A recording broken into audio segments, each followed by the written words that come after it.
everyone. Welcome back to KXAM Plus. I am your host, Esmeralda Zamora, sitting on a different seat today, but still here with our KXAM meteorologist, Chief Meteorologist, Nick Bannon. Nick, what are we talking about today? Esme, we're talking about musical chairs and you sitting in a different place today, just to switch things up, right? What does it look like from over there? It looks great. I'm Okay, right good. next to you, kind of. Oh, yeah, that's true. Today we're talking about the end of daylight saving time and the return to standard time. Figured today would be a good day to do it. We're now at the beginning of October, Yep. and people starting to think more about fall things. And a month from tomorrow is the end of daylight saving time when we fall back. So I figured now, better time than any to give you all a first warning about the change that happens, of course, every year. Figured looking at the difference in sunrise and sunset times, you can see tomorrow our sunrise is at 7:25, but then a month from tomorrow, on the first day of standard time, sunrise is at 6:46, and then sunset tomorrow is at 7:14. Then a month later, on the first day of standard time, it's at 5:42. So it's really the evenings, the sunsets, that have the most dramatic of the shifts, because we actually see the sun earlier in the mornings after we fall back and switch those clocks back 1 hour, but it does make for some much darker evenings. And Nick, for those of our viewers who are maybe asking the same question, why do we have to do this? Why do we have to fall back? What's the reason? You know, there's been a lot of reasons that people have done it, and they're very difficult reasons to undo. Some of it was saving of the daylight. It's really not so much a gaining of light in the morning. It's really just a time shift. You're not really gaining any extra light. You're just moving around where the light is. And some of it goes back to farmers that would do some of the work in the morning. Some of it is saving of electricity. A lot of those reasons have sort of gone away. We're able to turn on the lights and use them at all different times. So there's several reasons there. And of course, there's been some discussions recently about getting rid of the time shift and settling in on either standard time or permanent daylight saving time. But none of those have been settled upon just yet. So for right now, we're going to keep doing this shift here twice a year, where we fall back in the fall and we spring forward in the spring. Yeah. So, and it's a good thing to remind folks of the things that you should do every time we make these time changes. Turning the clocks back 1 hour is sort of the obvious one, but also a good reminder to test your smoke alarms and carbon monoxide detectors and replace the batteries on those too, whether they're working or not. Especially if they're not working, replace the battery. But even if they are, it's a good opportunity to switch out the batteries in those carbon monoxide detectors and smoke alarms. When the batteries go out, they kind of annoy you, so you kind of want to replace them. So Yeah. if they do go out this time of year, replace them. Yeah, exactly. And this happened to me literally last week. Same. You're kidding yes, me. I just grabbed it and put it in the garage, and then my boyfriend was like, "No, we need to change this out," and he. So he you were changed just gonna out. let it beep in the garage? Yeah, but I could still hear it inside. Okay. So what they're supposed to do is chirp every so often to remind you, hey, the battery's low, change it. What mine did is at 6:15 in the morning, the whole alarm went off. And I have these interconnected ones. They're hardwired, and they've got battery backup, so that when one alarm sounds, They all do? They all sound. So then you're going around the house trying to figure out which alarm is it that's got a problem and which one went off. And depending on the brand that you use and the type you use, usually the one that instigated the whole alarm for the house flashes even when the alarm turns off, so that you can figure out, okay, I've got to do something with this. But I had two of them that were doing that. So I replaced the batteries in one of them, put them back up. They all were fine. And then the alarm started to go off again a few hours later from the other one that was flashing. So I replaced that. Throw the whole house away. I know, just be done. We're done with it. No, but it is an important thing to do. And if whether your alarm is chirping at you or not, it's a good time to at least test your carbon monoxide alarms, your smoke alarms, make sure that they're working, and do those battery changes too, so that they're not waking you up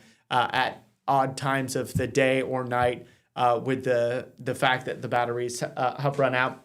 And we've been talking more lately about NOAA weather radios and the Yes. importance of having those. It's also a good time to change the battery on your NOAA weather radio too, so that as we get into more active weather in the winter and especially next spring, that you'll have that NOAA weather radio good to go for their middle of the night alarms that might need to keep you informed about the latest weather information and some changes there. And we mentioned you get an extra hour of sleep in the fall. That's sort of the benefit. One of the benefits of falling back is an extra hour of sleep, but it does mean that it gets darker much earlier. Yeah, you do lose that daylight in the afternoon when you're out of work. It's practically sun is already done, right? Yeah, it just depends on when your day is done. If you're not done until 5 or 6, then it's getting dark or already dark on your drive home. So you've got to learn how to drive around and home in the dark again, because often we've spent several months not having to drive home in the dark. At least after work and even after school activities. Yeah. So you got to get used to all sorts of things again here with the end of daylight saving time and the beginning of standard time. And switching your time in your car, on the clock in your car. Yes. You may be driving to work one day and feel like you're an hour late, but really you forgot to change the time. Well, on your yeah, car. and it's those forgotten clocks. Yeah. Like the one in your car you mentioned, the microwave, the oven. These are all the ones that you forget to change until like weeks later, and you're Yeah. like, "What? Wait, which time is it?" Why is there so many different Yeah. times? But our phones luckily do that on their own, Yeah, right? and that's the thing, is that as we've become more digital, a lot of clocks are making the changes on their own, but not all of them. So those are the ones that you need to change and set, adjust differently just before the clocks change on that Sunday, the 2nd of November. I want to walk you through how the sunset changes in Austin over the coming next few months. So November 1st is the last day of daylight saving time. Our sunset November 1st is at 6:43, and then the clocks go back an hour. So it's an hour shift, and then it ends up being an hour and a minute earlier because we're also losing daylight at the same time. So we're shifting daylight and we're losing a little bit more daylight So too. that's what loses that 1 minute. That's what loses the extra minute there, is that around this time of year, we're losing about, I think I checked, it was 1 minute, 45 seconds or so per day. And then we'll start to lose the daylight at a slower rate as we get closer to the beginning of winter, so that by early November, we're losing about a minute per day. And then by the end of November into December, we're losing less than a minute a day. And then as we approach the beginning of winter, we're losing a few seconds of daylight per day. So that's what accounts for that extra minute. It's an hour shift and then an additional minute that you lose. And then the earliest sunsets of the whole year happen November 25th through December 9th. That's a 5:30 sunset. It does not get any earlier than that. Beginning December 10th, though, we start seeing our sunsets get later. But at the same time, our sunrises continue to get later all the way into early next year. So there's sort of some different math there on the sunrise side. But from the sunset side, our earliest sunsets at 5:30 happen late November into early December. And then already by January, end of January, we're dealing with a 6 o'clock sunset again. So we're starting to see the evenings getting lighter again as we get into late January. So it is just a short period of time that we do this change and see our sunsets a little quicker in the day.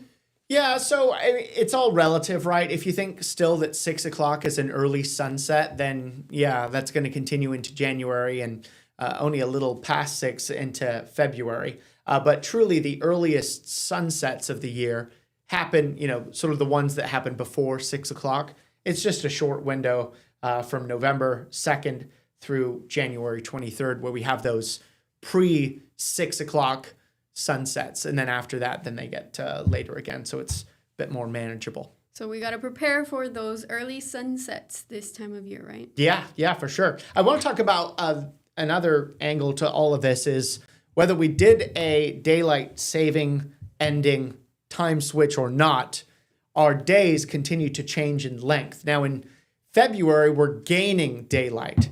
We're gaining roughly 40 minutes of daylight in the month of February. In March, we're gaining 50 minutes roughly of daylight. Then we get into April, we're gaining roughly 50 minutes of daylight. And then in May, we're not gaining as daylight as much, but we're still gaining another 30 minutes of daylight in the month of May. And then as we head into June, we're not gaining a whole lot of daylight at all as we prep for the beginning of summer. And then we start to reverse that as we go into summer. We start to gradually lose daylight. So we're losing roughly 20 minutes of daylight in the month of July. And then as we go into August, we're losing roughly 40 minutes of daylight.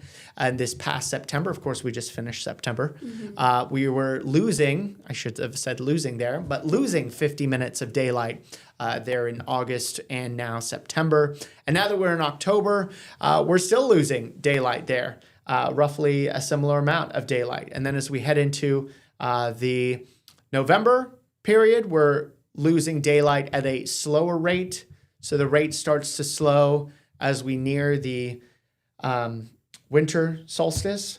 And then we're losing not a whole lot of time in the month of December as we're starting to slow the rate of our daylight loss, because once winter begins, then we start to gain daylight again. But what it does mean as I get back to October is that we've still got to lose another 50 minutes of daylight here this month.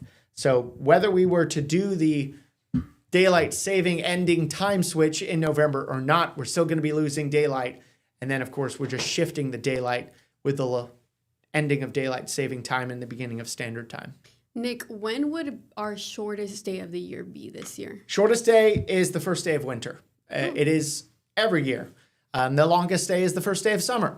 So shortest day of winter, December 21st, shortest day of the year, I should say, December 21st, first day of winter, we get just 10 hours, 11 minutes of daylight. Compare that to our longest day of the year, the beginning of summer gets 14 hours and 6 minutes of daylight.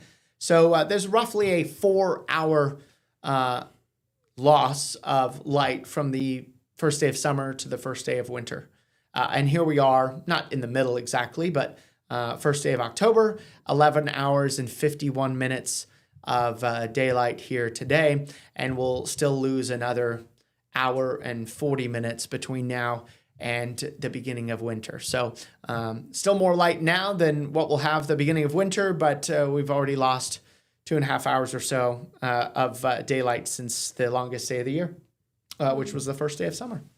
So we're through with summer, even though it doesn't feel like it here in Central Texas, but it's going to start getting darker quicker, and we all need to make sure that we know how to drive safely when it's dark outside, do everything that Nick mentioned about updating the batteries in your alarm systems, all that good stuff. It's time. Now is the time to start. Nick, when again is the official date that we start falling back this winter? Yeah, so that is in a 1 month and 1 day from today, October 1st. So this happens on November 2nd, so a month from tomorrow. So that is the day that you have to remember to do all the things. Of course, most people do it the night before if you have any clocks that need adjusting. Just do it right now. Well, I wouldn't want to do it right now. Not the clocks. You change your clocks now, you're going to be showing up at odd times for a lot of things here over the next month.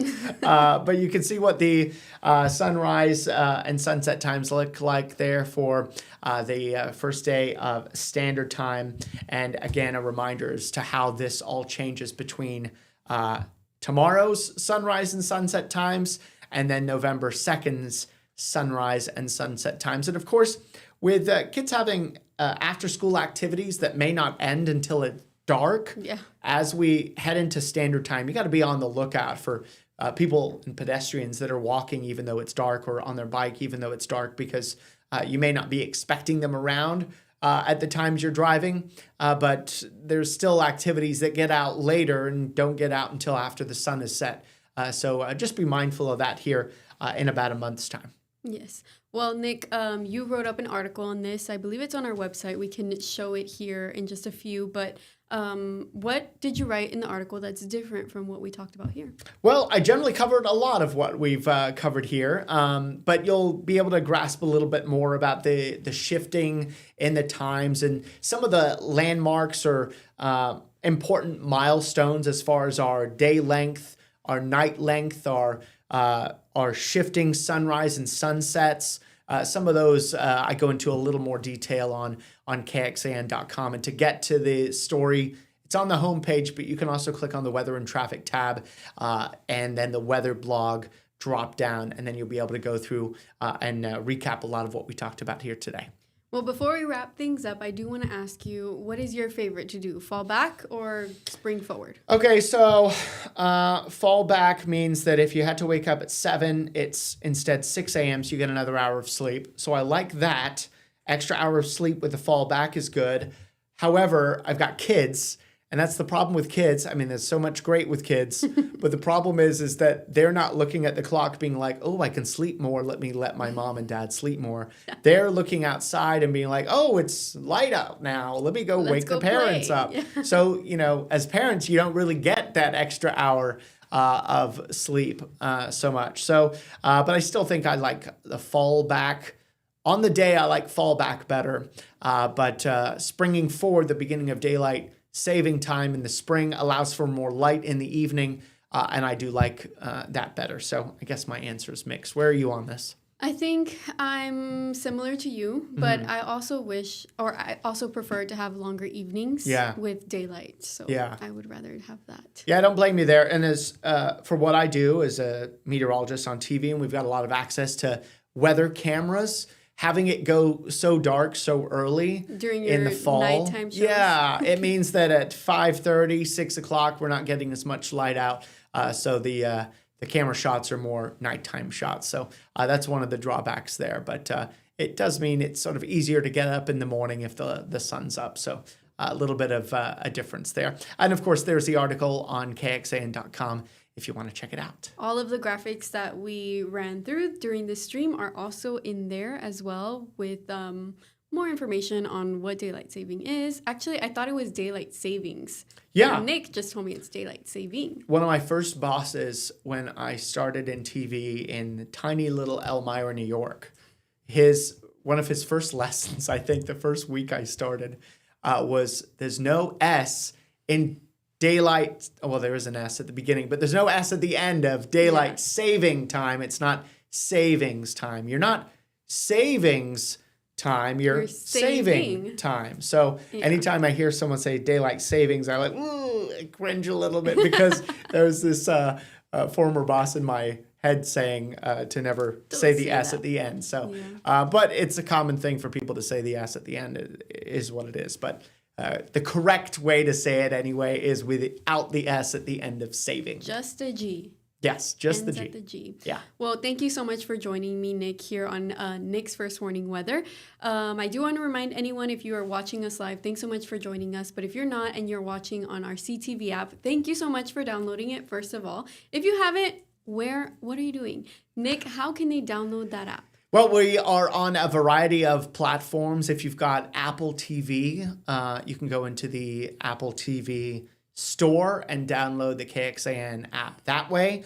Also, Samsung TVs, you can download the app. I think Roku, and I'm missing one.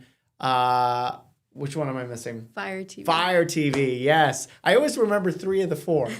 But anyway, so a lot of different ways for you to download this app for your TV or whatever you're plugging into your TV so that you can access us even if you don't have access to cable, satellite, a lot of ways to get us now using our connected TV app, which is great. Trying to get to everyone wherever they are. Exactly. You can find videos just like this one, Nick's First Warning, or other KXAN Plus originals, as well as our newscast and some other special content that we have on there. Yeah, and we keep adding more to it too, so it's always expanding. Yes, always expanding. Well, thank you for joining me, Nick, and we will see you next week. See ya.